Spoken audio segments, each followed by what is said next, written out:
Perfeito. Então, boa tarde, pessoal. Espero que todos sejam bem. A gente está dando início às ações, né, de teleeducação do Núcleo de Saúde Digital da Unifesp.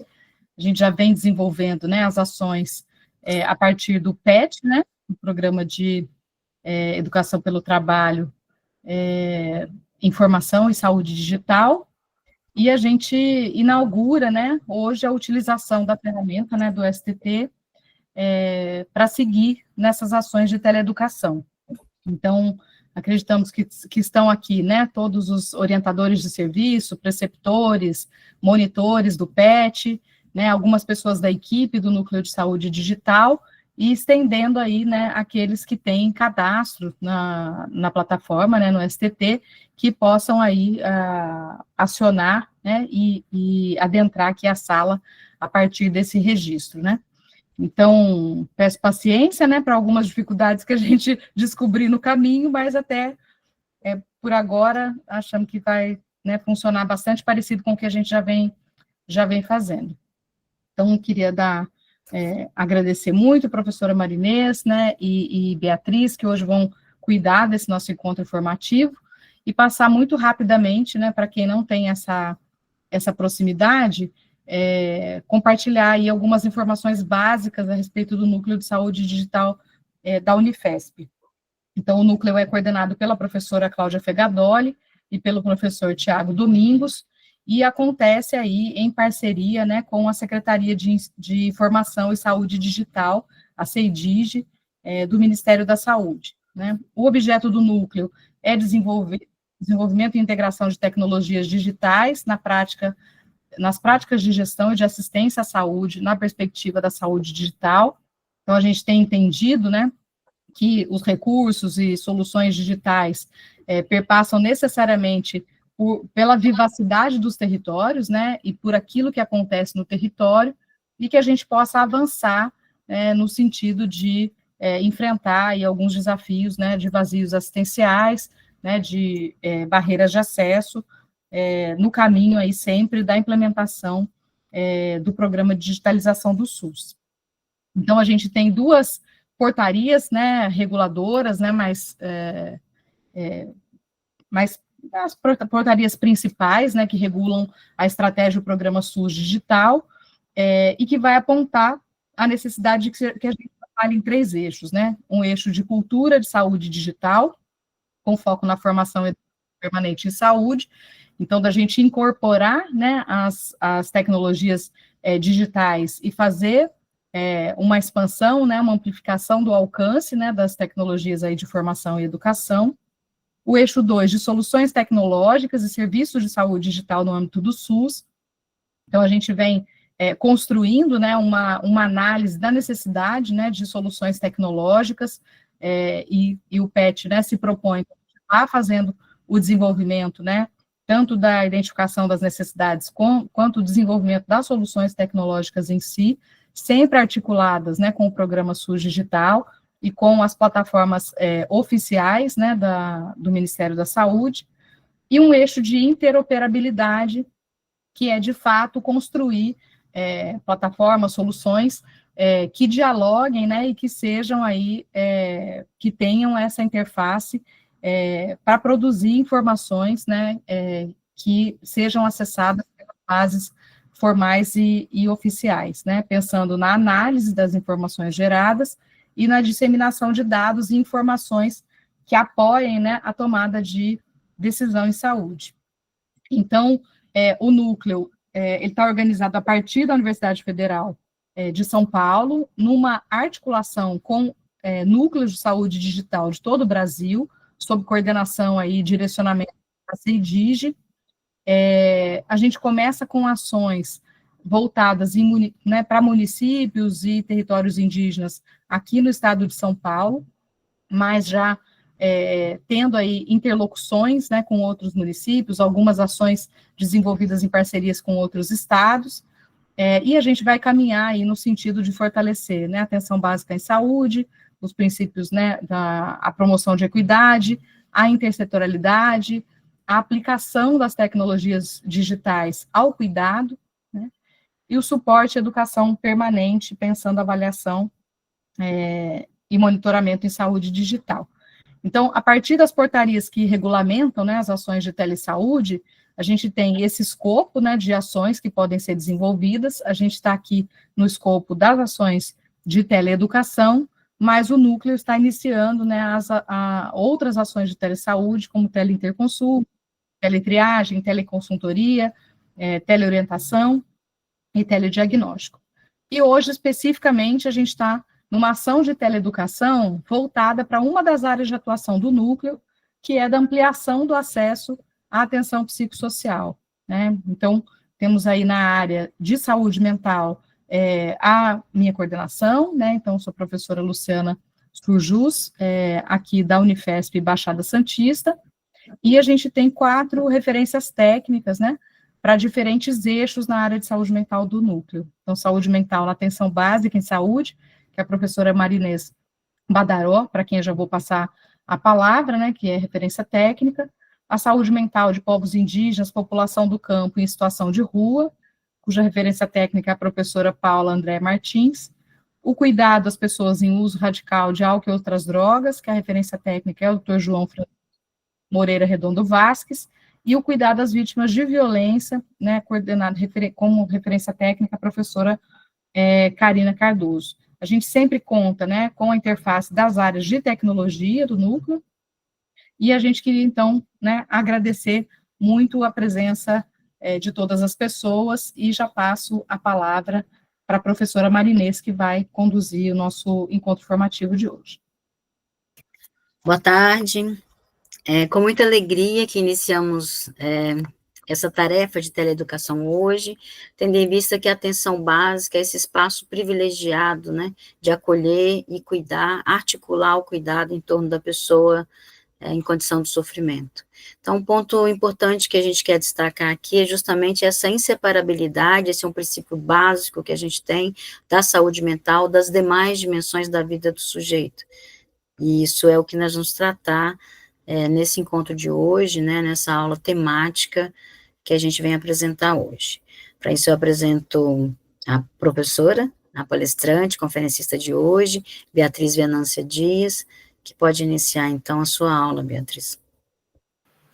Boa tarde a todas as pessoas presentes. Meu nome é Beatriz Venância, sou psicóloga, trabalhadora da saúde e de políticas públicas.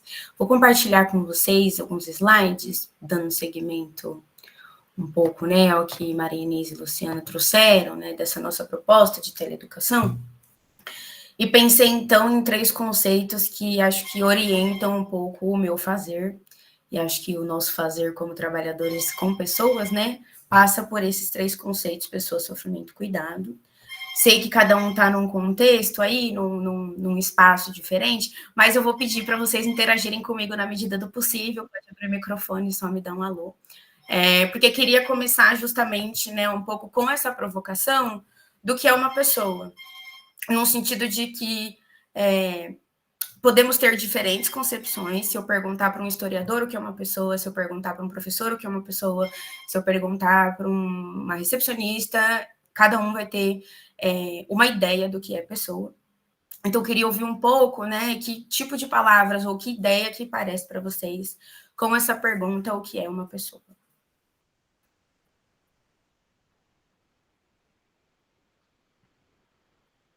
Alguém quer falar? Falou que... Pode falar, Igor. Nossa, eu me senti, só um parênteses, eu me senti no programa Provocações, quando a Bujana perguntava o que é a vida. Porque não é uma resposta tão simples, né? O que é uma pessoa. Bom, uma pessoa, e não tem uma definição única também, né? Como você mesma indicou, vai de acordo com a percepção da vida das pessoas, né? A percepção da vida sobre quem está percebendo, né? No meu caso, o que eu considero uma pessoa? Eu considero um ser completo que usa a sua inteligência, hora para fazer bem e hora para fazer mal, apesar de que o bem ou o mal, por alguns aspectos, ele é subjetivo, mas para viver comunidade em harmonia, acho que há um consenso de que pode ou não ser feito, né? Aí, nesse sentido, mesmo uma pessoa sabendo, ela acaba escolhendo fazer algo não tão favorável ao convívio e hora favorável e hora não favorável. Eu não sei se eu consegui contribuir, mas essa é a minha fala por hora. Igor, de que espaço que você está falando? Você está na universidade, está num serviço de saúde? Não, estou no serviço de saúde, eu falo da Secretaria Municipal de Saúde de Diadema. Perfeito, perfeito. Dando Gostei. informação aqui. Gostei muito do que você trouxe, Igor, porque realmente é uma provocação, né? Realmente você trouxe aí um conceito, né, de que pessoa é uma coisa muito complexa. Existe, né, num completo, essa ideia de todo. Queria saber se mais alguém quer complementar ou trazer algum outro ponto. Acho que tem algumas coisas no chat, vou tentar dar uma olhada. Ai, gente, obrigada, vocês interagiram comigo. Então, é um ser humano, né, que interage com o seu meio social, influenciando e sendo influenciado por ele. Mariana, obrigada, Maria Lúcia. Mariana trouxe, né, reconhecer-se como indivíduo, e Wagner trouxe uma pessoa, é um conjunto de experiências coletivas e individuais. E queria dizer, né, que concordo com todos vocês. Eu trouxe aqui um pouco essa ilustração, né, Maria Inês trouxe um pouco essa ideia dimensional da vida, e Igor falou dessa complexidade, né, Maria Lúcia falou desse ser que está inserido num social, Mariana trouxe o reconhecimento, né, do indivíduo, e essas experiências também formando isso que a gente chama de pessoa. Então, eu trouxe, né, essa ilustração para a gente conseguir, de certo modo, visualizar que uma pessoa realmente vai ser composta por diversas coisas, né? Ela vai ser composta primariamente por um corpo, né? Então, essa pessoa existe num corpo, que muitas vezes, né, é desse lugar que nos procuram como trabalhadores da saúde, né? Meu corpo não está funcionando muito bem. Mas essa pessoa, né, para além de ter um corpo, ela tem uma história, ela tem uma família, ela tem um referencial, ela tem uma dimensão espiritual, ela tem suas projeções de futuro, ela tem suas projeções de passado, e aí a gente vai entender, né, que esse conjunto de dinâmicas que para cada ser vai se desenvolver de uma maneira específica, isso vai formar uma pessoa, isso vai formar o universo dessa pessoa. A gente pode dizer que é desse lugar que a pessoa se identifica como indivíduo. Gosto de pensar um pouco, né, nessa ideia das dimensões, porque quando a gente parte para a ideia, né, de discutir o que é sofrimento, a coisa fica um pouco tortuosa, né? Às vezes, se a gente está num serviço de saúde um pouco mais duro, vou dizer assim, como, por exemplo, as emergências, o sofrimento ele vai chegar ali agudo, ele vai chegar com cara de crise, ele vai chegar conformado de determinado jeito. É esperado que chegue uma pessoa assim. Mas muitas vezes, quando a gente está na atenção básica, esse sofrimento ele fica quase que diluído, né, dentro de uma escuta. Então, eu posso estar ali atendendo Dona Maria, que veio para uma consulta ali de rotina com o clínico, e ela traz, né, a gente pergunta muitas vezes, tá tomando remédio da hipertensão, tá tomando remédio da diabetes, como que tá tal coisa, como tá aquilo. E ela traz que tá tomando todo esse remédio, mas ela tá meio assim, meio, sabe, meio triste, meio murcha. E aí a gente pensa, bom, se tá meio triste, deve ter alguma coisa, vamos mandar Dona Maria para falar com alguém sobre essa ideia. Mas queria fundamentalmente trazer que sofrimento também é a matéria, né, do nosso trabalho como profissionais da saúde. As pessoas nos buscam, geralmente, procuram, né, a atenção à saúde em momentos de sofrimento. E aí eu trago, né, uma frase que está no próprio caderno 34, eu gosto muito dela, né, que ajuda talvez a ilustrar um pouco melhor.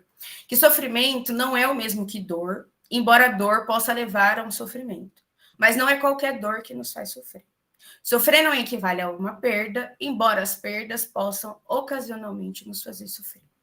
Por que eu gosto assim, dessa frase? Porque ela mostra também a complexidade do que a gente está chamando de sofrimento.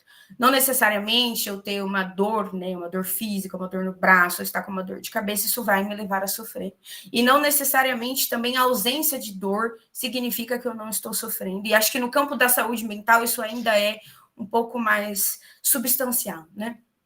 Porque esse conceito, né, a mente, ela não está localizada em algum lugar, ela não está, né, a gente não consegue intervir ali naquele ponto, até porque a gente também não trabalha, né, com uma perspectiva de cura, a gente trabalha com uma perspectiva, né, de agenciamento dessas dimensões da vida. Então, quando a gente traz, né, a compreensão do sofrimento de um lugar dimensional, é compreender que muitas vezes esse sofrimento, ele pode se demonstrar quando o sujeito tem uma desorganização ali no local de trabalho, ou quando essa pessoa, e não estou nem dizendo de processos abruptos, por exemplo, demissões, né, esse tipo de coisa que costuma mexer, mas, por exemplo, um processo de preparação para aposentadoria, ou, por exemplo, processo de recuperação depois de sofrer um acidente, vamos dizer assim. Lógico, né, tanto o processo, né, do acidente quanto o processo de envelhecimento falam também de processos da vida que são inerentes à vida, mas eles trazem, de certo modo, uma ameaça a isso, né, que a gente entende como identidade. E aí, acho que talvez a ideia central seja pensar o sofrimento, e aí eu trouxe essas duas imagens, como essa experiência em que a gente sente que algo está fora do lugar, que tem algo ali que se esvaiu, ou que se desconectou, ou que se desorganizou, ou que se fragilizou, e isso é contextual, isso tem a ver com o nosso meio social. Acho que um exemplo muito bacana sobre sofrimento é a experiência coletiva que a gente viveu na Covid-19. Muitas pessoas, embora não tenham, né, pegado Covid-19, não tenham perdido pessoas, ou não tenham, né, experienciado uma vivência de perda ali concreta no sentido de pessoas, todos nós sentimos em alguma dimensão essa descaracterização do que a gente entendia ali como nossa identidade, nem que a nossa identidade fosse ter a possibilidade de sair na rua, né? Isso também nos compõe, acho que foi um pouco a reflexão de Maria Lúcia, né? Desse ser também que é influenciado pelo seu meio social.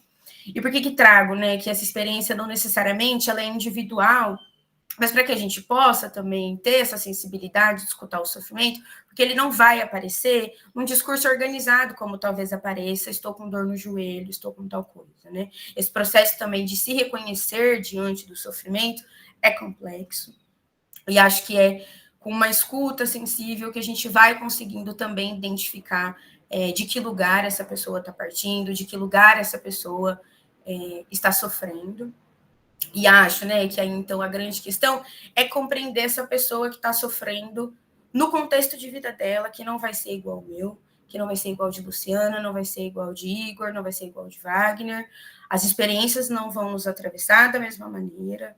Muitas vezes a gente acaba caindo ali, né, em alguns logismos do tipo, já faz tempo que isso aconteceu, quando a gente está, por exemplo, falando da experiência de luto, já faz tempo que isso aconteceu, ainda está sofrendo por causa disso, né? Que dimensão é essa que continua a sofrer ou que continua desorganizada diante, né, da perda de alguém? O que é que se desorganiza ali no sujeito quando ele, por exemplo, rompe um relacionamento? O que é que se organiza ou se desorganiza no sujeito quando ele começa a responder de alguns papéis que ele também nunca acreditou ser possível responder, né?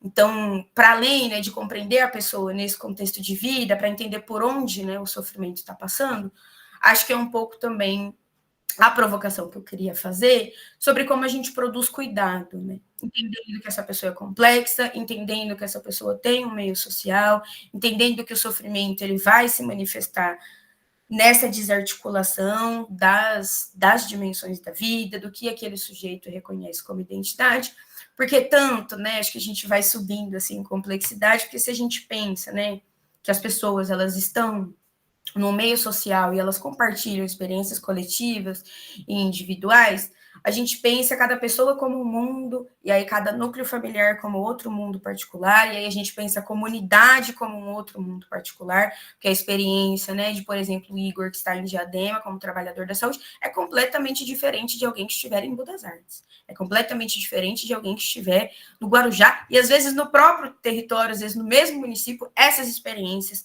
de meio social, de território, elas também são diferentes.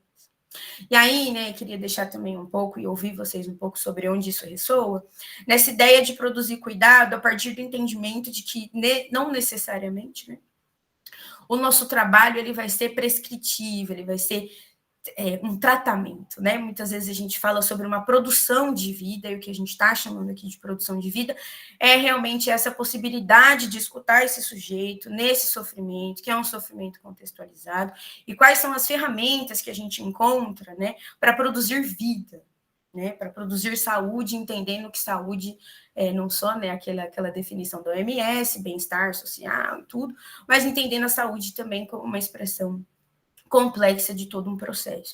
E isso vai poder ter a ver, né, com a doença, acho que é um pouco desse lugar, né, que a gente, na atenção psicossocial, se diferencia um pouco, de não trazer a questão da doença mental, mas sim de entender o sofrimento psíquico, numa perspectiva também não patologizante, no sentido de que aquela pessoa, muitas vezes, ela está trazendo, né, uma angústia, realmente um sofrimento, e aí, às vezes, encapsular, né, dizer isto é, por exemplo, depressão, ou isto é ansiedade, também tira a possibilidade nossa de escutar como é que esse sofrimento está contextualizado na vida da pessoa, mas também, de certa forma, violento, né, por reduzir a pessoa a essa experiência, sem pensar, por exemplo, que essa ansiedade, ela pode estar vindo porque o sujeito está num momento de transição da vida, por exemplo, os adolescentes que estão saindo do ensino médio, estão pensando o que vai ser da vida, essa fase, né, de muita angústia, não tem um fator ali claro, né, vamos dizer assim, está ansioso por tal coisa, está apresentando, né,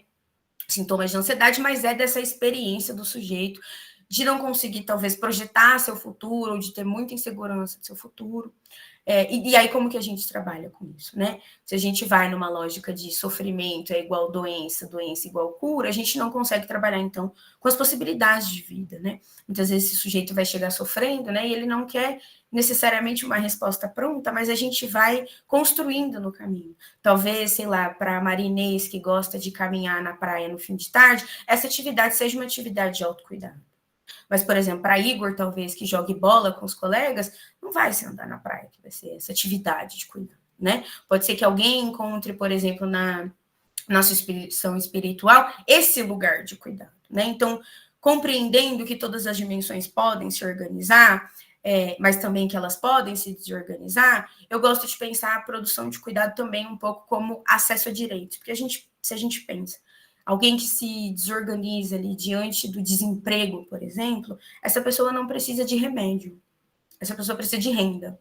Quando a gente fala, por exemplo, do sofrimento de pessoas, né, como teve no Paraná recentemente, como teve em grandes calamidades ambientais, as pessoas perdem tudo, né? Elas estão vivas, elas estão ali, mas elas perdem tudo que elas conhecem, inclusive de vida, né? As coisas são destruídas muito rápido. Isso é um sofrimento. Essas pessoas podem até precisar de medicamento, mas elas também, acho que precisam ser acolhidas, né, na compreensão do que nas suas vidas se desestruturou, né? Então, não é um trabalho, né, ali de silenciar o sofrimento, mas é também de conseguir contextualizá-lo.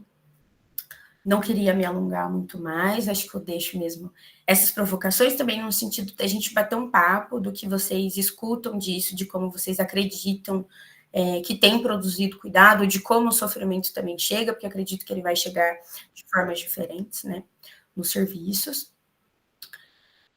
E deixar aqui rapidinho o meu agradecimento, vou voltar para vocês, porque não estou mais os vendo, e gostaria de vê-los e de agradecer. Eu que levantei a mão aqui, Beatriz, para puxar a fila, porque eu tenho uma dúvida aqui. Porque você está trazendo esse olhar, né, sobre a pessoa e as dimensões da vida, né? Mas algumas vezes, e nesse tempo atual, né, as pessoas estão se confundindo com suas doenças, né? E algumas chegam nos serviços já com já certas do diagnóstico. Portanto, elas já chegam com a demanda muito, para elas, muito evidente, assim, é o medicamento, então eu tenho um grande problema, a minha doença é o meu problema, e este serviço deve resolver, né, solucionar este meu problema, então, que é a doença, né? Então, eu queria só que você voltasse um pouquinho com isso, né? Porque as pessoas estão vindo já organizadas como uma doença, né? Como é que, como trabalhadora, eu posso, então, entrar nessa conversa sobre dimensões? Uhum. Inês, obrigada pela pergunta. Eu sempre acredito que a gente também não pode desmontar, né, a pessoa de suas certezas. Então, se esse sujeito chega para mim dizendo, né, tenho este grande problema, vou usar aqui a ansiedade, por exemplo, tenho uma ansiedade dilacerante, quero um medicamento, e essa pessoa vai buscar também essa resposta, porque ela está sofrendo, né?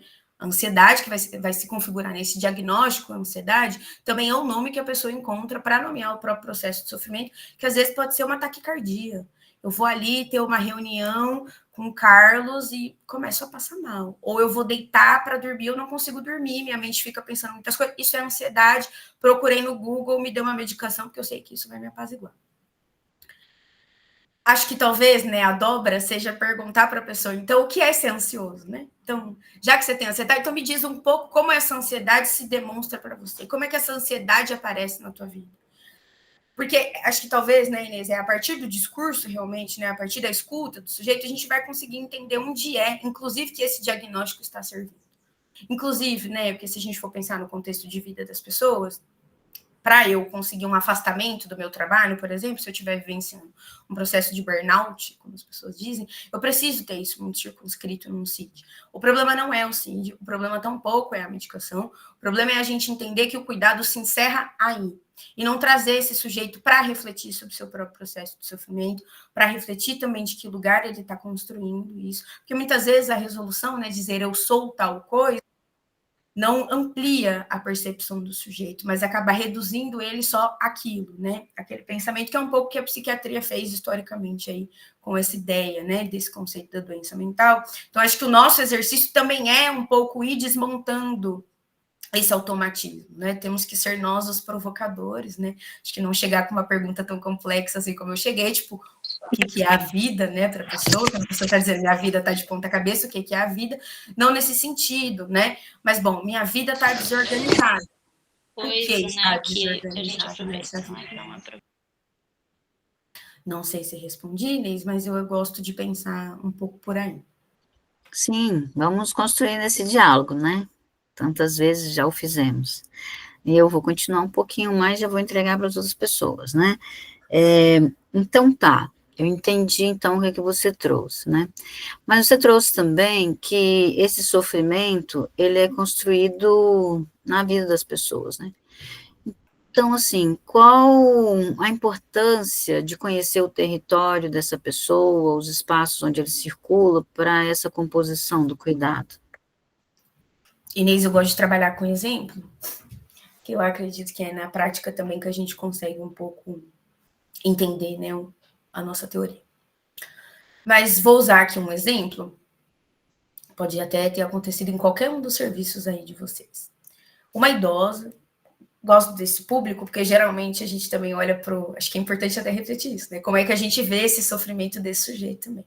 Então, chega ali uma idosa, reclamando um pouco ali com o médico, ela tá um pouco triste, ela não tem conseguido dormir, e ela tá muito amuada. Antes ela fazia várias coisas, ela gostava de ir na feira, e agora ela não gosta mais. E aí antes ela até fazia uma caminhada lá com o grupo que tinha, mas ela não quer mais.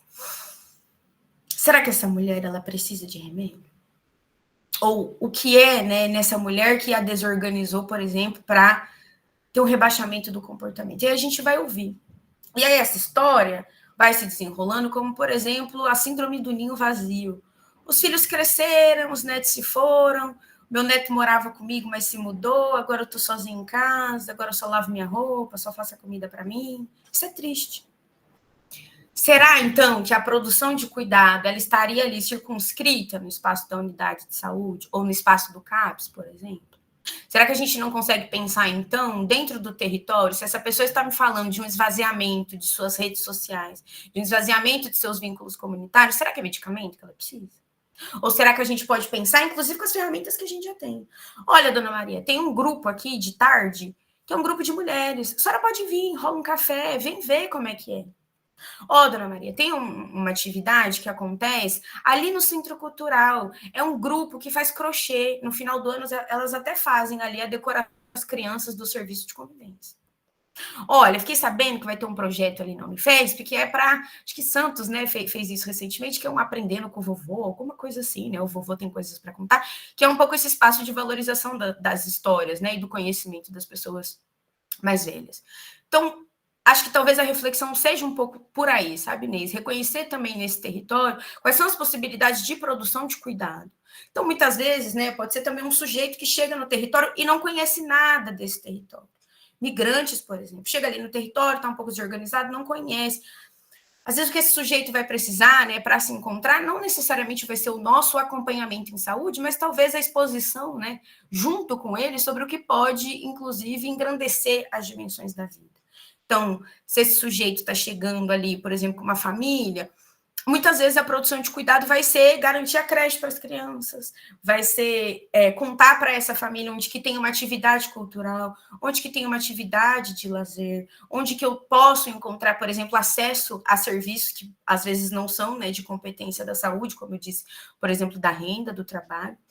Acho que é pensar no território também como esse espaço de ferramentas de outras produções de cuidado, né, Inês? E aí, por isso, né, a coisa fica complexa, né? Porque se a gente parte de uma dimensão complexa de pessoas, se a gente entende sofrimento também de uma maneira complexa, os nossos recursos também precisam ser complexos. E não num sentido, né, gente, de inventar. Então, eu tenho que abrir um grupo para cada demanda.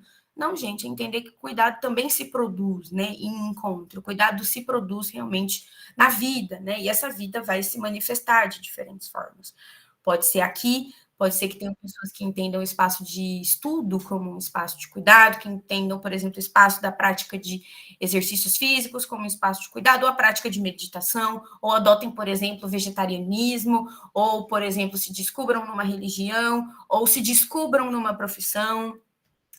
Então, acredito que é a partir dessa complexidade que a gente também consegue olhar para as estratégias que a gente tem para produzir vida, né? Acho que se a gente escapa um pouco da coisa da doença, a gente também se sente um pouco mais capaz de lidar com isso, porque no fundo também todos nós somos pessoas que também sofrem e que também vão articulando seus recursos, né? Para além desse remédio, para além disso, às vezes a gente está meio triste, tudo bem, eu posso até procurar um psiquiatra, mas às vezes 5 minutinhos, vamos tomar um café? Ou às vezes eu só quero sentar aqui no meu sofá, assistir um filme. Acho que a maioria das pessoas tem um filme que a gente assiste para chorar, ou assiste ali porque, né, já viu o filme 1000 vezes, mas aquilo é, de certo modo, um espaço, né? E aí também, né, Inês, acho que é complexificar um pouco a ideia também do que está acessível também para essas pessoas, né? Porque eu posso aqui, do meu lugar, dizer, olha, acho que uma atividade muito bacana para reduzir sintomas de ansiedade ou diminuir aí o seu mal-estar é Pilates. Mas eu não tenho Pilates no território e aí a coisa se encerra por si só. Então, se eu não tenho Pilates no meu território, eu não posso fazer nada com essa pessoa, eu me digo que vai embora. Tudo bem, não tem Pilates, mas tem uma pracinha ali que tem aqueles aparelhos, tem um grupo de caminhada, tem um parque, né, gente? Muitas vezes acho que o nosso deslocamento também, ele ajuda também as pessoas. Já vou passar para Artemis, mas trabalhando em unidade básica de saúde, eu sempre gostava de escutar as pessoas fora da unidade. Então, às vezes, vinha um acolhimento, lógico, né, gente? No cotidiano de trabalho, a gente não consegue fazer isso muito. Mas quando havia essa brecha, eu gostava de levar a pessoa, inclusive, para andar. Vamos conversar ali no jardim da unidade? Vamos conversar aqui na praça da frente? Acho que essa retirada também, né, trazer a pessoa também para essa dimensão, né, do espaço, ajuda também a gente a entender que a vida vai se produzir ali, que essa pessoa também está inserida ali, que é a partir dessa vivência, desse espaço que a gente consegue produzir cuidado. Artemis, diga, minha querida, desculpe. Não, só nessa linha que você está falando, essa semana eu atendi uma pessoa que ela deu uma recaída, ficou mais triste, mais deprimida, mais sem sentido as coisas, né? Conversando com ela, investigando, mas o que você tem 70 anos, né? Uma senhora, o que você gosta de fazer? Eu gosto de ir na fisioterapia. Tá bom, você gosta de ir na fisioterapia. É que aí, como precisa dar vaga para outras pessoas, eu não estou podendo ir por um mês. Mas lá eu tenho minhas amigas, porque já faz muitos anos que eu vou nessa fisioterapia. E aí eu tô, assim, há um mês que eu vou ter que ficar sem minhas amigas. Aí a gente ficou pensando, puxa vida, né? Você vai até uns 20 quilômetros ali, pega condução, tudo para ir na fisioterapia. Por que nesse período vocês não vão tomar um chá na padaria, você e suas amigas, né? Não passa isso muito, porque a gente fica muito fechado na ideia de que não, eu tenho que cuidar da minha saúde dessa forma, fazendo fisioterapia, mas talvez a saúde mental dela tomando chá com as amigas, né, fosse bem beneficiada, né? Perfeito, Artemis, e acredito até que ter encontrado, né, nesse espaço de fazer a fisioterapia, uma vinculação, porque ela estava dizendo, né, meu joelho piorou, tô triste, tô longe das minhas amigas, então não é, né, a fisioterapia, o problema não é o joelho, o problema é ter se distanciado dessa rede social. Achei perfeito, assim, teu exemplo, e acho que essa coisa, né, de também levar as pessoas para fora, é um pouco de sustentar também essa ideia. Acho que a sua provocação é muito legal, né? Pô, mas se vocês andam 20 quilômetros para ir na fisioterapia, tudo bem, né? Às vezes ir para fisioterapia também tá ali organizado, né? Dentro da rotina do sujeito. Mas, bom, vocês não podem se encontrar, então, uma horinha antes e ir ali numa padaria, né? A gente também pode propor, acho que é um pouco desse lugar de escuta, né? De dizer, bom, ela está dizendo então que ela está longe das amigas, mas se elas todas se encontram na fisioterapia, será que a gente não consegue, então, já que ela está ausente desse espaço, será que ela não pode, então, se deslocar para ativar sua rede social? Isso é muito mais, né, produção de cuidado, que, por exemplo, ligar lá no setor de fisioterapia e falar, ó, a dona fulana está fora e ela precisa voltar a fazer fisioterapia. Tudo bem, ela vai voltar a fazer fisioterapia, mas não era isso, né, que ela precisava. Lu? Eu fiquei com vontade de compartilhar algumas coisas, assim, né? Acho que mobilizado, a gente fez algumas discussões anteriores, né, que nem todo mundo estava, dissociando um pouco essa ideia que é quase automática para todo mundo, que procedimento em saúde é igual à necessidade humana. Né? Então, acho que essa é uma diferença bastante importante, uma diferenciação que é importante fazer, principalmente para quem não é da área de saúde mental, né, e tem um pouco a expectativa de que a intensificação do sofrimento, ela necessariamente requer um cuidado especializado e um recurso que vai incidir sobre isso. Então, da gente pensar assim, não é para a gente demonizar ou diminuir a importância do atendimento profissional, da intervenção profissional, dos recursos que a gente tem para lidar, né, dos recursos medicamentosos, procedimentais, né, mas saber que eles têm um valor de uso. Eles não são necessariamente necessidades das pessoas. E muitas vezes os serviços acabam se organizando de forma que a pessoa só consegue ser ouvida, acolhida, cuidada, se ela faz uma demanda muito técnica, né? E isso tem esvaziado os processos de cuidado de saúde. Então, eu já venho com o meu diagnóstico visto na internet, com o meu checklist, com a minha terapêutica definida, eu só quero alguém que assine, né? Então, a gente brinca que as pessoas não querem nem mais a consulta médica, que era o foco principal, né? Elas querem o remédio. Se ninguém quiser prescrever e só dar o remédio, tudo bem para elas, porque já não tem a expectativa do encontro no cuidado de saúde. Então, saber isso, né? Quais são as necessidades das pessoas, né? Para desmistificar um pouco essa nuvem que se apresenta para a gente quando as pessoas chegam e fazem uma demanda muito focada, né? Entender quais são as suas necessidades e pensar no valor de uso que tem a nossa prática profissional. Como é que a gente pode ajudar? Que recursos a gente lança a mão? Entendendo também que a comunidade, as relações sociais, né, os territórios, também tem recursos e elementos que fazem sofrer e que fazem cuidar, né? Então, essa é uma valorização importante. E aí, só para compartilhar, eu lembrei de alguns causos, porque eu sou mineira também, adoro trabalhar com os causos, de algumas situações que aconteceram que foram muito curiosas, né, e ajudaram muito a gente pensar o cuidado, né? Eu coordenei um CAPS em Campinas, né, durante alguns anos, e a gente fazia apoio matricial à atenção básica e tinha um pouco essa expectativa, né, de um cuidado super especializado que viria para responder algumas necessidades que eram necessidades bastante presentes da vida comunitária, né? E aí eu me lembro de uma situação, né, de duas irmãs que iam na UBS todos os dias elas iam na UBS, e aí um dia uma irmã apareceu sozinha, e aí o pessoal da recepção falou assim, fulana, cadê sua irmã? Ela falou assim, hoje ela não está se sentindo muito bem, então elas não iam para a UBS para cuidar de saúde. O dia que ela não estava bem, ela não foi, porque ela achou que ela não estava bem. Então, ela ia quando ela estava bem, para ela conversar, para ela encontrar com gente, né?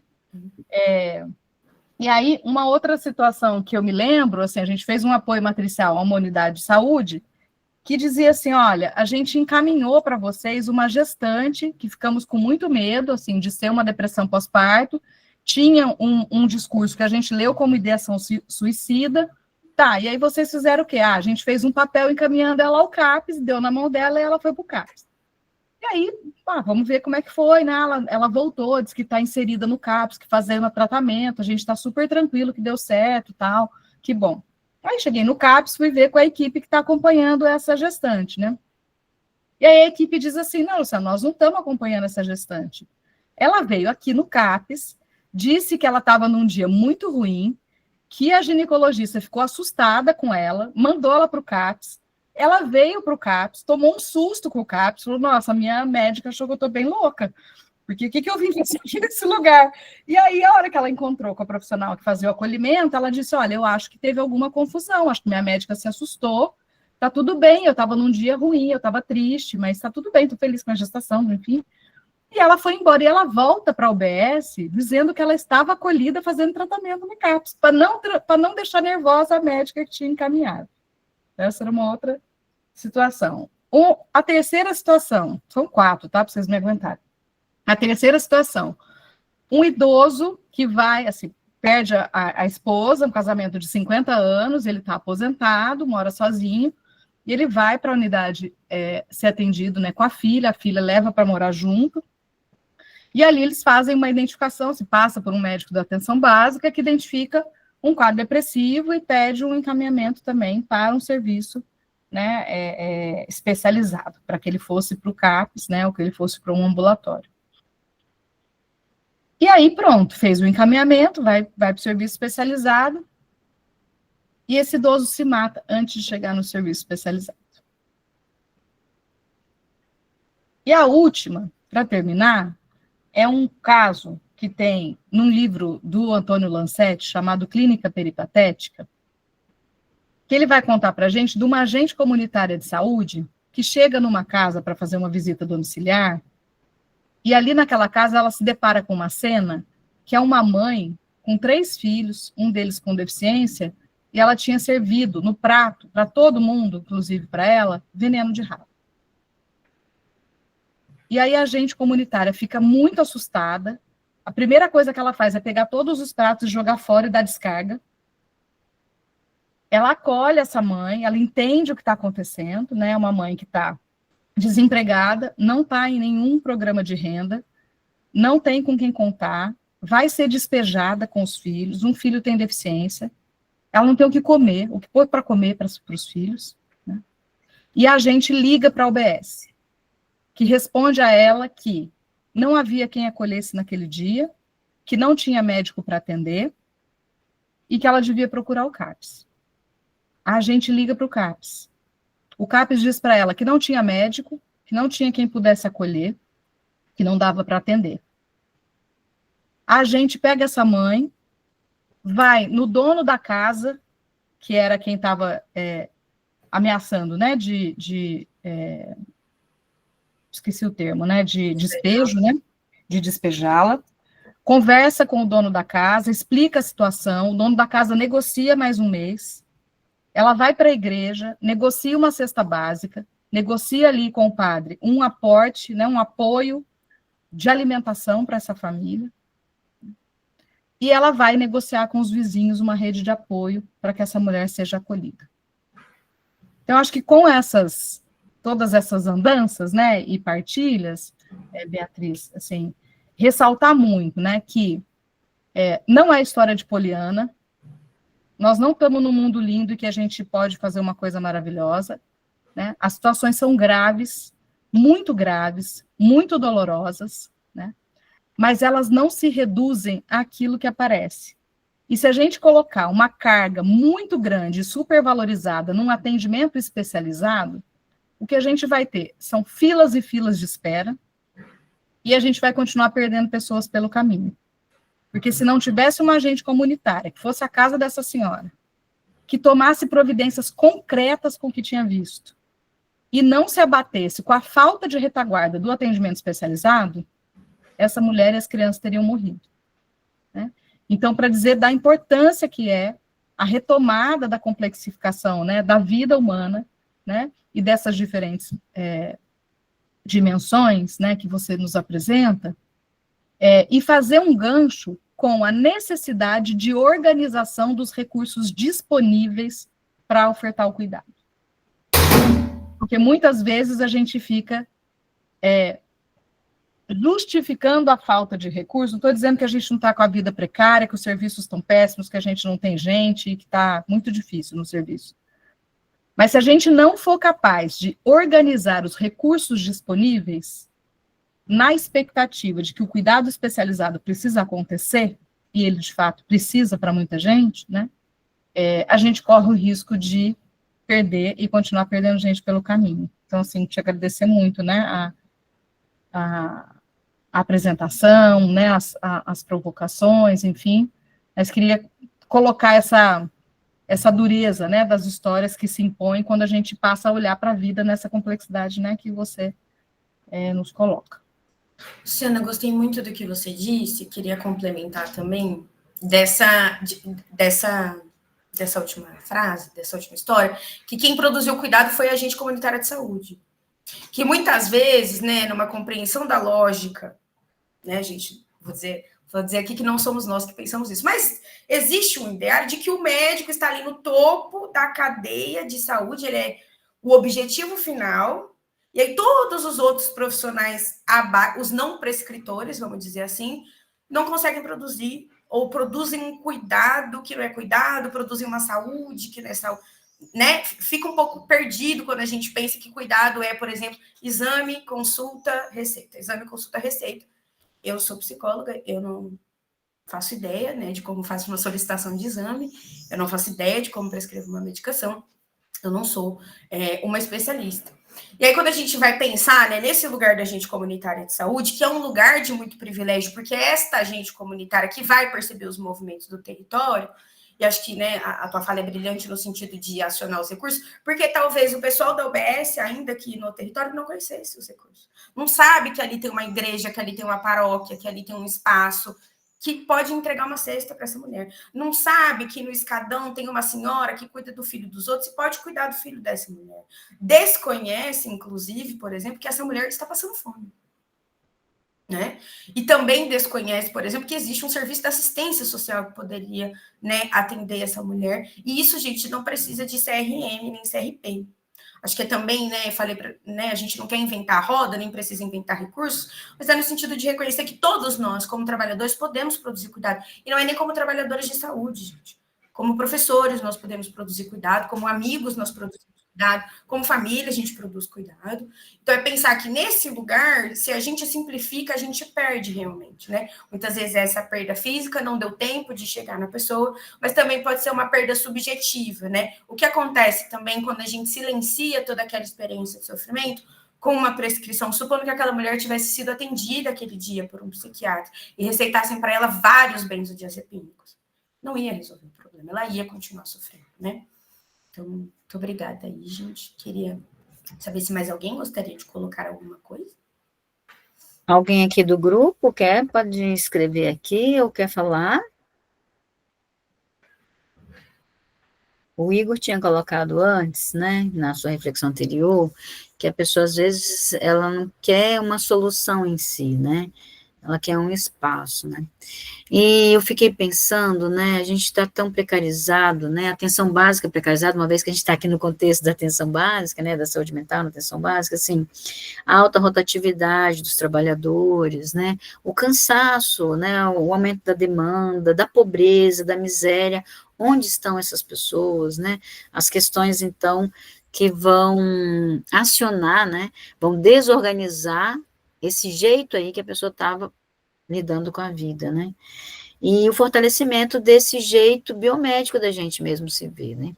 Então, a gente vê essa série de elementos que não contribuem para o cuidado, para a produção do cuidado. E aí você falava justamente do território, né? De como que a construção de um plano, projeto, né? Uma ação, né? No trabalho, um projeto terapêutico singular, um plano de cuidado como queiram, né? E aí fiquei pensando que também, algumas vezes, o trabalhador da atenção básica, ou o trabalhador de onde quer que ele esteja, ele se sente sozinho. Ele não entende que ele está numa grande rede, né? Mesmo em cidades que não têm grandes redes, complexidade de equipamento, tem rede afetiva, que se aumenta e se restringe, que amplia, né? Pensar em populações da floresta, populações do campo, né? Ou populações que residem em cidades muito pequenas, que não têm um suporte tão grande de rede estruturada, ou seja, do SUAS, ou seja, do SUS, né? Então, como que a gente pode também acionar esses espaços? Você já me trouxe uma questão aqui, que a gente vai continuar com ele, trabalhando, né, esse tema, que é saúde pelas vias do território, né? As dimensões da vida da pessoa ali, né, contida nesse território, onde se constitui, né, onde que vai, e talvez seja uma pista aí para a gente pensar quais são os recursos territoriais, não só esses equipamentos de respostas de pronto, né, acesso ao direito, sensacional, né, necessário, primordial, sem direito a gente não vai a lugar nenhum, acesso à atenção básica, promoção e atenção à saúde, mas a gente quer mais e precisa de mais, né? A gente precisa de recursos que nos ajude a enfrentar os desafios sem que a gente se desmonte, se a gente tenha uma situação disruptiva, né? Que talvez seja um encaminhamento aí para um outro momento, né? O momento seguinte da sua fala, pensar esses recursos todos.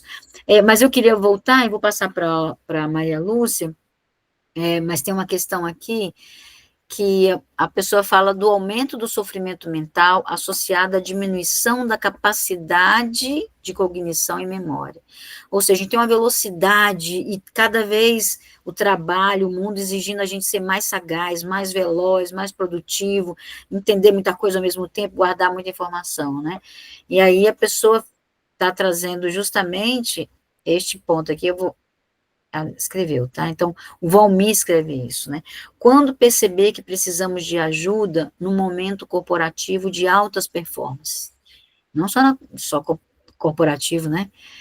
Todos os lugares estão exigindo. Então, esse foi o Valmir, ele fala, fiz 60 anos, estou percebendo já, né, um sofrimento associado à diminuição da minha capacidade de cognição e memória. Você quer falar um pouquinho? Daí eu vou ler Maria Luísa, depois eu passo para a Malu, tá, Malu? Que tem a Maria Luísa aqui também, eu estou lendo o chat.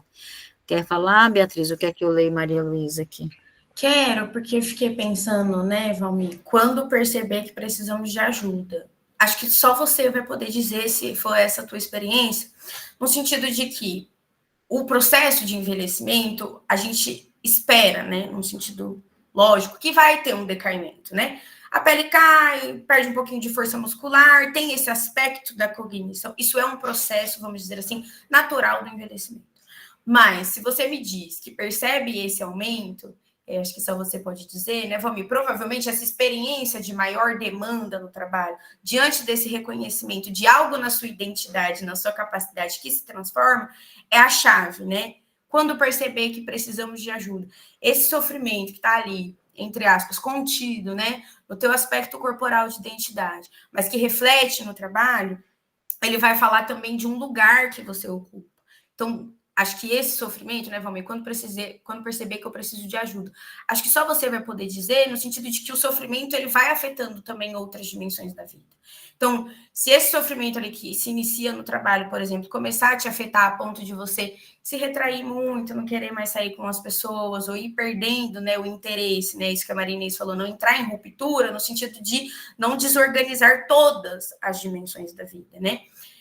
Lógico, né, Valmir, tem também um contexto, né, acho que essa questão corporativa, mas acho que a Inês é muito sagaz, né, nesse sentido das exigências do mundo, né, gente, acho que depois da pandemia nós temos sido convocados a estarmos disponíveis o tempo todo, a estarmos online o tempo todo, a quantidade de informação que a gente produz e que a gente consome também é muito grande. Acho que também é olhar a coisa contextualizada, sabe, Valmir? Pode ser o meu próprio processo, mas pode ser esse movimento também social, pode ser que esse trabalho, sim, esteja me exigindo muito. Acho que é nesse sentido, né, se a coisa vai, né, pegando muito mais camadas, acho que da vida, é esse espaço. E aí, quando perceber, né, que ajuda também seria essa. não sei, Valmir, talvez procurar uma galera que está aí na faixa dos 50 a mais, 60 a mais, entrando em carreiras e também trabalhando? Será que é encontrar um espaço que você possa, sei lá, fazer atividades ou, sei lá, botar na tua rotina uma atividade que você goste que talvez te ajude com isso, né? Acho que é um pouco por aí que quis trazer isso, né, realmente, que só você vai saber no sentido do teu contexto, da tua realidade, e de que também pode existir outras coisas que te ajudem, né, nesse contexto de muita exigência. Não sei se eu respondi, mas tem Maria e Maria Heloísa, que depois eu passo para a Malu. Então, Maria Heloísa vai falar isso, boa tarde, fico pensando nesse primeiro momento de contato do profissional, né, com o sofrimento agudo, não é nada simples, a gente sabe, né, em espaços de urgência, onde, por vezes, o sujeito não consegue acessar esse sofrimento naquele momento e na dificuldade de criar esse espaço de escuta, acolhimento, ou estratégia que seja confortável para a pessoa, né, e conseguindo caminhar junto nessa construção. Acho que é o desafio de rede, né, mas eu vou deixar você, Beatriz. Maria, gosto da tua pergunta, porque nesses espaços, né, da urgência e da emergência, o sujeito não vai conseguir, né, esse sofrimento agudo, gente, ele precisa ser trabalhado. Então, não vai ser no momento que o sujeito está ali desorganizado, não está, que você vai conseguir trazê-lo ali para conversar, trazê-lo ali para fazer uma reflexão do que é que está acontecendo, porque o sujeito já está ali, a crise já está posta, a situação já rompeu. Mas, diante de uma estabilização, por exemplo, de crise, não estive em muitos contextos, tá, Maria, de urgência e emergência? Se estiver falando alguma coisa incorreta, por favor, acrescenta. Mas entendo que vai ser nesse espaço, né, da urgência e da emergência, essa primeira estabilização. Minimamente conseguir organizar ali o sujeito também, dentro de uma experiência orgânica também, né, gente? Porque a crise, ela também tem seu aspecto orgânico. Como é que a gente organiza esse sujeito para que ele possa minimamente se autorreferenciar, porque a pessoa ali sem saber quem ela é, onde ela está, isso também não vai funcionar. Mas acho que talvez é o pós, né, Maria? Como é que a gente cria esse espaço no pós, porque esse sujeito não vai ficar na unidade de emergência ali para sempre. Talvez esse sujeito vá para o CAPS, ou talvez ele seja acompanhado já por um CAPS.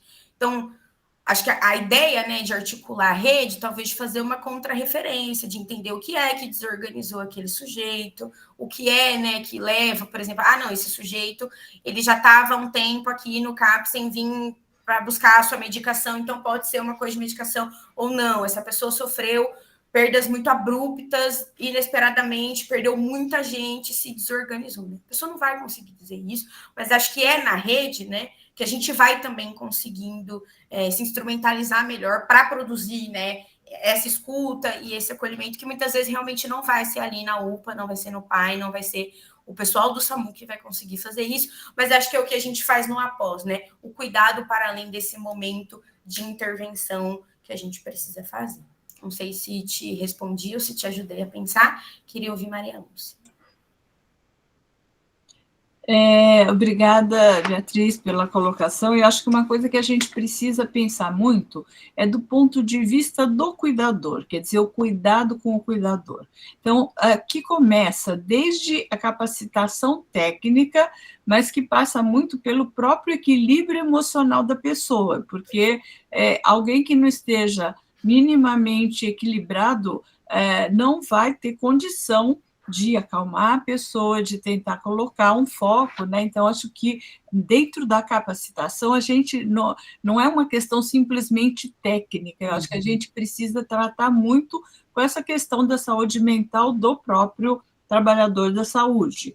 E aí, também pensar, além desse equilíbrio emocional, a questão de trabalhar os aspectos sociais e a desestigmatização em relação por exemplo, coisas como o uso de substâncias, comportamentos que são fora do padrão normativo, questão de orientação sexual, posturas políticas, tudo isso que faz com que, naquele momento, se a pessoa não conseguir ter um equilíbrio e uma frieza, digamos assim, nesse sentido de conseguir conduzir aquilo com calma e tranquilidade, isso não vai ser difícil conseguir fazer um atendimento adequado. E aí também acho que tem a questão dos gestores, alguns dos quais aqui presentes, né, que é necessário ter um ambiente adequado para fazer isso. Não dá para você fazer um acolhimento de uma pessoa que esteja em grande sofrimento no meio da zona de uma recepção e de outras pessoas gritando e se desesperando. Então, acho que esse conjunto todo não dá para a gente pensar a situação isolada sem levar em conta isso e começar a investir nessa capacitação ampla do cuidador. Maria, gostei muito da tua colocação, inclusive porque eu penso também que essa capacitação, né, você falou desse sentido técnico, mas não é só isso, né, gente? A gente teme tudo aquilo que é desconhecido. E acho que muitas vezes a gente também precisa olhar, né, Maria falou sobre essas questões também que a gente não consegue lidar, no sentido de por que me assusta, então, a chegada de uma pessoa que parece, porque a gente também não sabe, a gente deduz que esteja em uso de substância. É o uso da substância? Talvez não, talvez seja porque essa pessoa está em situação de rua, talvez seja porque essa pessoa está aqui, e eu estou assustada, não é nem com a situação, mas com o problema social que chega para mim. Eu estou com medo de não saber o que fazer diante desta complexidade, mas eu preciso, como trabalhador, estar instrumentalizada para saber, por exemplo, Maria, que uma contenção de crise, eu não vou fazer numa recepção. Que uma pessoa que estiver ali com um comportamento heteroagressivo, eu não vou chegar, né, eu, Beatriz, aqui, contendo essa pessoa sozinha, né? Eu não posso também pensar, não, então, já que eu não estou dando conta, eu vou chamar ali o pessoal da enfermagem, joga ali, se necessário, a pessoa paga, mas será que é essa a estratégia também que a gente tem? E, por outro lado, pensar que esse trabalhador, ele também está assustado por falta de recursos. Ou, muitas vezes, porque ele também está adoecido. Então, se eu também não estou num espaço que me acolhe, se eu também não estou num espaço em que eu sou considerada, em que eu sou vista, né, para além, por exemplo, de uma produtividade, ou para além ali do meu atendimento de psicóloga de acolhimento, que eu tenho que acolher quantas pessoas em meia hora, eu também não vou conseguir fazer isso. Adoecido, eu também não consigo pensar para além, né, das ferramentas que me deram, né, falaram, faça isso. Então, gosto muito da tua reflexão, inclusive porque eu acho que esse espaço, né, a teleeducação, ela é um pouco também esse espaço de ir instrumentalizando, de ir trocando, e aí trocando a partir das nossas experiências, né? Acho que foi Maria Heloísa aqui que trouxe a experiência dela de estar no serviço de urgência e emergência, e Igor que está ali, pelo que eu estou entendendo, também já num espaço um pouco ali de saúde digital, você também provavelmente está falando de outro contexto, mas verdadeiramente essas situações vão aparecer, né? Essas situações em que a gente também não sabe o que fazer, e não saberemos, tá, gente? Podemos discutir aqui saúde mental anos e anos a fio, não saberemos o que fazer, porque cada pessoa é uma pessoa. Assim, não sei se estou desanimando, né, depois de falar tudo isso, mas não saberemos mesmo, não tem receita pronta. Eu não resistindo de novo, né, gente? Porque são discussões muito importantes, né? E são centrais para a gente refletir os desafios que tem, né, no cotidiano do cuidado, né? Eu acho que dessas questões de crise, eu acho que coisas que são bem interessantes, né? É muito difícil você convencer, principalmente pessoas trabalhadoras, que o cuidado em saúde não é no pronto-socorro. Né? Porque o pronto-socorro vai conseguir pôr um tampão naquela dor, naquele sangue que está escorrendo. Então, está doendo, está sangrando, está difícil. É esse o cuidado que vai ser feito, né? De segurar o que tem risco iminente e aquilo que está acontecendo pontualmente. E aí, se os serviços não funcionam, e fora do horário comercial, se eles não estão disponíveis, se as pessoas não têm vínculo empregatício que permite que elas possam se ausentar do trabalho para se cuidar em saúde, isso vai se repetindo, né? Então, uma tendência é que só vá se cuidar a hora que o corpo parou, a hora que colapsou, a hora que não está dando mais conta, né? E isso é uma demanda muito forte para os serviços de urgência e emergência, né? Que não tem essa função e que logo não vão responder a essa lógica do cuidado continuado, da longitudinalidade do cuidado. Isso não quer dizer que a gente não possa organizar o cuidado na urgência de uma maneira mais sensível e que possa ser uma porta de entrada para o acolhimento do momento de crise e para vincular aos próximos passos de um cuidado longitudinal. É diferente eu atender, tampar e mandar a pessoa embora, do que eu cuidar, acolher e fazer o agenciamento para essa pessoa acessar outro serviço de saúde. Porque, às vezes, acessar sozinho, construir uma rede sozinho com papel na mão, é muito difícil. Pode ser menos difícil se eu tenho do meu lado um profissional de saúde que está num serviço acionando o outro para me receber. E aí eu faço uma transferência de cuidado, né, sensível, cuidadosa e responsável. E aí tem uma coisa que eu acho que é pouco conhecida e que eu queria reforçar. Existe protocolos de atendimento em saúde mental do SAMU. Pouquíssimas pessoas conhecem. Mas para situações de agravamento, de intoxicação por uso de drogas, das questões de crise de ansiedade, de agressividade, então existem protocolos que vão, mesmo na urgência, que tem essa dureza de resposta imediata, e é para isso que serve, né? Fazê-lo com cuidado e responsabilidade. E uma outra coisa é uma experiência no Reino Unido muito interessante, não sei como é que está atualmente, se ela ainda acontece, que era um cartão de crise, onde as pessoas, né, que têm uma situação, uma condição de saúde mental, né, com um transtorno grave, podem construindo com os seus serviços de referência um certo plano para aquele momento que elas estão em crise e que vai ser naquele momento que elas vão ter dificuldade, inclusive, de tomar algumas decisões e que pode ser que o cuidado seja arbitrado sobre elas, que a intervenção aconteça involuntariamente. Então, um certo planejamento de quem são as pessoas que você confia, quem que você acha que pode acionar quando você não estiver bem, né? Quem pode tomar essa decisão por você num momento que você não consiga responder, né? Com clareza quais são as suas escolhas. Então, a questão do cartão de crise.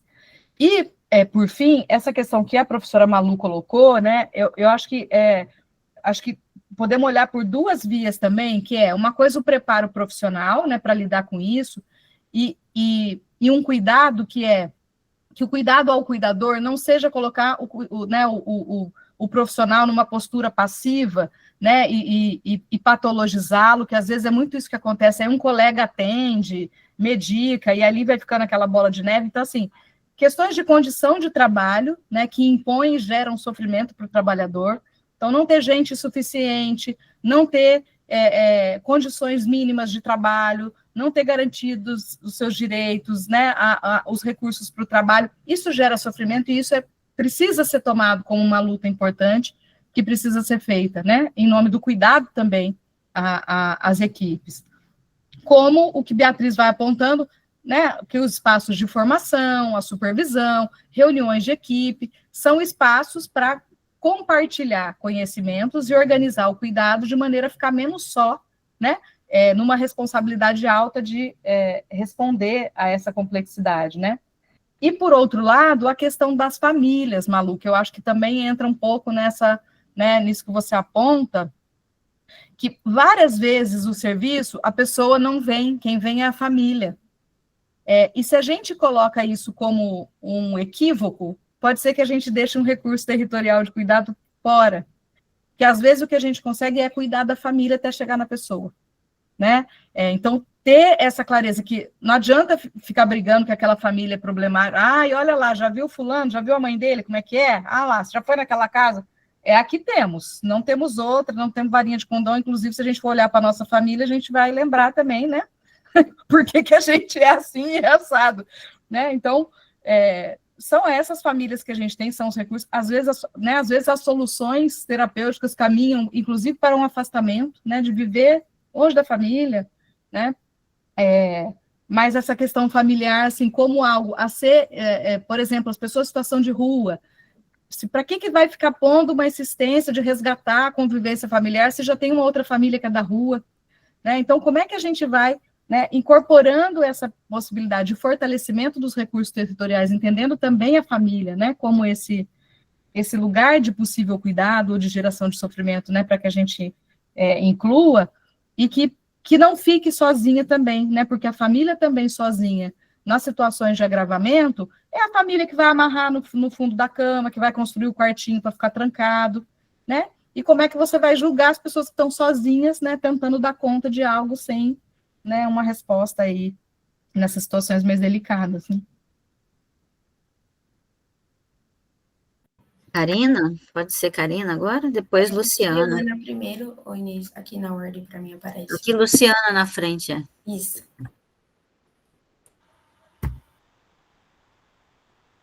Oi, boa tarde.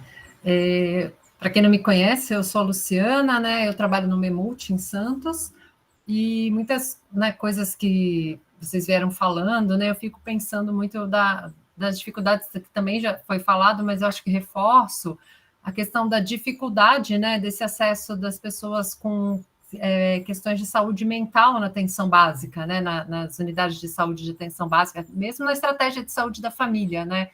Quando chega alguém, isso é muito comum, né, na estratégia ou na tradicional, qualquer profissional está ali para acolher a demanda, né? Mas já bate o desespero, e aí cadê o psicólogo da Emult?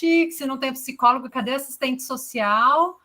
Né? E aí não sei o que fazer, né? Eu acho que a gente tem já melhorado bastante nisso, conversado muito, né? Feito algumas capacitações, muitas discussões nas reuniões, mas ainda, né, se perpassa muito na figura do psicólogo, né? E não tendo psicólogo, assistente social para fazer esse acolhimento. E aí, quando não tem, vamos fazer contato com o CAPES, né? A gente já manda para o CAPES. E aí o CAPES também, né, não tem, porque nem toda demanda realmente ele vai conseguir acolher, né, e a gente sabe como está no município de Santos, né, a situação dos CAPES, né, então acho que isso é um olhar que a gente tem que ficar bem atento, né, como isso funciona muito na atenção básica, né, essa dificuldade e também essa sobrecarga, né, não só dos CAPES, mas também, né, nós dos profissionais da atenção básica, que também adoecemos e também temos, né, questões de saúde mental muito fortes, né, que temos que cuidar, mas muitas vezes também para o profissional é difícil dele conseguir avaliar essa questão pessoalmente, né, então acho que isso é uma coisa que eu vejo, né, que acontece muito, esse adoecimento também, né, dos profissionais e o seu não entendimento, né, do próprio profissional da necessidade desse cuidado, desse olhar para ele mesmo, né. Eu acho que são 2 pontos aí que me pega bastante enquanto profissional da atenção básica. Olha, eu vou pegar essa ponte aqui um pouquinho, B, deixa, né, Luciana, aqui. Olha, Luciana, você está trazendo justamente o motivo, né, que este grupo aqui existe, sabe? Que é justamente pensar apoio, né, e construir respostas, né, para essa questão da saúde mental na atenção básica, com apoio de especialistas, né? Porque também, assim, é isso. A gente apontar para a atenção básica, vendo os trabalhadores, e assim, como que a gente pode compor? Como é que a gente entra nessa roda para somar? Porque para apontar dedos já tá bom, né?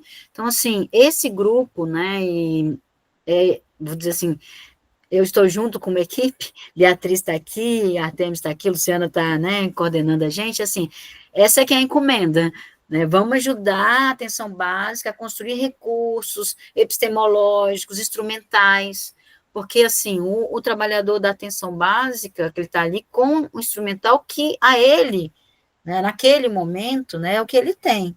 Né? Então, quais os outros instrumentais? E a gente está aqui, né, começando essa jornada pela teleeducação, né, assim, para a gente construir, a gente está compreendendo a mesma coisa, né? A gente está compreendendo que a gente está falando de sofrimento psíquico, de pessoas, de condição de sofrimento, para que, quando a gente construir de fato, né, esse caminho, trilhar esse caminho, de estar junto com uma equipe, a gente tem entre nós esse acordo tácito, né, do que a gente está tratando, do que a gente está falando, né, de quais elementos que a gente vai construir junto, que a gente vai trabalhar. Por isso que eu peguei aqui um pouquinho do que você falou, porque você foi exatamente no porquê existimos, né, Luciana Sujos, por que a gente está aqui como uma meta a ser atingida, a gente tem um prazo, a gente tem um plano, a gente tem uma proposta, né, e a gente... que bom que você está aqui até para nos dar esse tom, né? E outra coisa que foi colocada aqui, Luciana, guarda aí um tema para a gente trabalhar lá na frente, que falamos muito de como a contenção comparece. Que tudo foi falado aqui é contenção afetiva, né? Quais os recursos de contenção. Só que quando chega nesse momento disruptivo, a gente pensa a própria contenção que é, né? Então, assim, outras contenções que vão dando esse certo suporte, né, que é essa contenção afetiva, né, que é essa contenção social, aí vou tirar essa palavra família, mas assim, de uma rede afetiva que algumas vezes é a família, algumas vezes não é, né? Assim, como é que a gente vai fazendo essa contenção dentro dessa ideia que a gente tem de pessoa dinâmica da vida, né? Essa dinâmica da vida, essas esferas, as dimensões da vida, né? Como é que entra, por exemplo, a relação com a arte no território, os grafismos, as escritas, né? Os recursos que às vezes o território tem, que nós passamos por ele completamente despercebidos, né? Completamente, porque a gente está com pressa, porque a gente também tem que fazer uma performance dessa performance, como foi aqui lembrado, né? Bom, eu só queria pegar isso porque a Luciana Werneck entregou isso aqui, eu preciso passar isso, nós temos uma encomenda aqui, Beatriz e Artemis, estão me entendendo, né? Luciana, segura a ponta e depois me cobra, né? Que daí a gente vai nessa construção, tá vendo? Karina, vou passar para você, peço desculpa que eu roubei um pedaço, mas eu não podia deixar de falar aqui no pedaço que a Luciana... Boa tarde a todas as pessoas, não tenho que desculpar. Eu queria fazer um relato pessoal assim, sobre o acolhimento da emergência. Meu pai, que não está mais vivo, ele era um usuário radical de álcool, então era uma pessoa realmente que perdeu identidade, ficava perdido. E numa dessas vezes que a gente levou para uma consulta numa UPA, uma médica conversou com ele e ofertou o CAPS-AD. E foi o cuidado que mudou a vida dele e mudou a nossa vida, porque ele encontrou acolhimento, foi cuidado, e aí a gente conseguiu conhecer uma outra pessoa que a gente não tinha conhecido, eu mesma não tinha conhecido durante 25 anos. E às vezes, né, acho que aqui essa não é a discussão, né, mas para as pessoas de fora, o cuidado para dependências, uso radical em liberdade é algo que não é possível, né? Então, é algo, por isso que quando a professora Luciana foi falando da assistente social e foi falando desse cuidado, eu me emocionei, porque a gente pensa que outras formas de cuidado, de olhar as pessoas, pode mudar, né, a trajetória de pode mudar a trajetória de uma pessoa, e eu acho que é para isso que a gente está aqui. Muito obrigada, desculpa, gente. Karina, muito obrigada pelo teu relato, de coração, assim, acho que você fechou com chave de ouro um pouco o propósito do porquê a gente faz o que a gente faz e do porquê a gente acredita que as pessoas são complexas e do porquê a gente defende que vida, né, saúde é produção de vida. Que bom que seu pai pôde encontrar esse espaço de acolhimento, que bom que você pôde vivenciar a produção de vida ali na sua maneira mais radical. E acho que isso até conversa um pouco, acho que foi Maria que trouxe, né? O que eu faço quando está essa situação? Talvez seja estabilizar e falar, gente, existe um serviço que pode ajudar vocês. Não vai ser aqui, mas existe. Muito, muito obrigada, Karina, de verdade. Eu vou agradecer, Karina, sim, partilha sensível, né, também emociono, né, e acho que emociona todos aqui, e assim, nós existimos por isso, Karina, nós todas e todos que estamos aqui, nós estamos aqui por isso, para um dia fazer diferença, por uma dia, por uma pessoa, só aconteceu com uma, 10 ficou, então tá, é um dia, é uma vida, é uma família, é uma outra perspectiva de cuidado, é uma trabalhadora que hoje está aqui e defende cuidado em liberdade, é uma profissional, é uma professora que vai falar sobre isso, é isso que a gente precisa trabalhar, fazer massa crítica sobre isso, sabe? E, nossa, agradeço e receba meu abraço mais apertado de todos que eu consegui dar, sabe? Porque é disso que nós somos feitos. E a gente vai construir junto, né? Então, eu já estou sempre fazendo uma costura aqui, que tem uma dobradinha Beatriz Artemis, tem uma dobradinha acontecendo aqui, né? Para a gente poder pensar junto, né? Como que a gente pode construir recursos que sejam poucos, que sejam frases, mas que existam, que sejam para poucos, mas que existam, que seja para 1, para 2, para 10, que existam, né? Porque a gente vai produzir vida, com cor, com alguma forma, né? Para a gente continuar vivo e continuar vivendo, né? E é assim, acho que aqui, ó, nós já estamos em 3h24.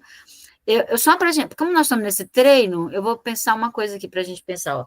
Eu acho que o STT, ele corta a nossa entrada ou a nossa aula exato no tempo que está lá. Só um treino que a gente está fazendo aqui, tá, gente? Então, eu posso falar disso aqui, né? Só para a gente ter isso no nosso horizonte, tá bom? Ele corta o tempo. Eu acho que para as pessoas, não estou por fora, eu até te coloquei outro computador aqui para eu entrar, mas não consegui, porque eu acho que ele corta a gente. Então, aqui está gravado. Tudo que a gente está falando aqui, no meu Meet, aí depois a gente corta aquilo que for o essencial, né? Mas lá eu acho que já parou para os externos. Quando a gente tiver membros externos, colocar na plataforma com antecedência, porque vai ser com 1 mês de antecedência, né? Assim, daqui a pouco, né? Agora está sendo isso, né? Vai, mas quando a gente colocar na dinâmica que a gente vai colocar, com cronograma, com tempos e tempos, a gente pensar nessa história aqui, né? Porque a pessoa vai ficar lá aberto, vai poder entrar alguém do Amazonas, né? De algum lugar, e aí a gente pensar que quando der o tempo que a gente colocar lá, eles vão.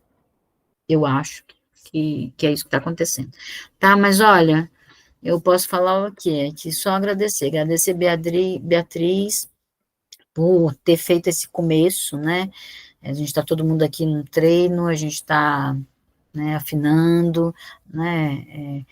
A gente não quer que seja uma engrenagem, né, Artemis? A gente não quer, nós não partilhamos disso. Então, é construção coletiva, todo mundo junto, né? Então, estou muito feliz da gente ter podido construir isso aqui junto, ó.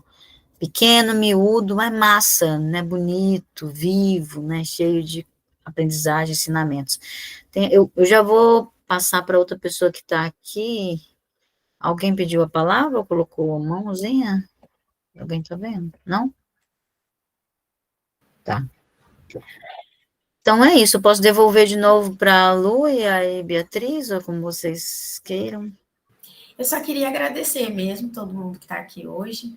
E só complementar, né, Karina, acho que essa aposta, inclusive, de saúde digital é para a gente mostrar que é possível também produzir cuidado entre nós, mesmo que estejamos distantes, cada um ali no seu canto. Acho que esse espaço de partilha, ele é muito precioso, assim, nessa troca. Agradecer imensamente esse primeiro encontro com vocês, fico à disposição. Muito, muito obrigada, gente.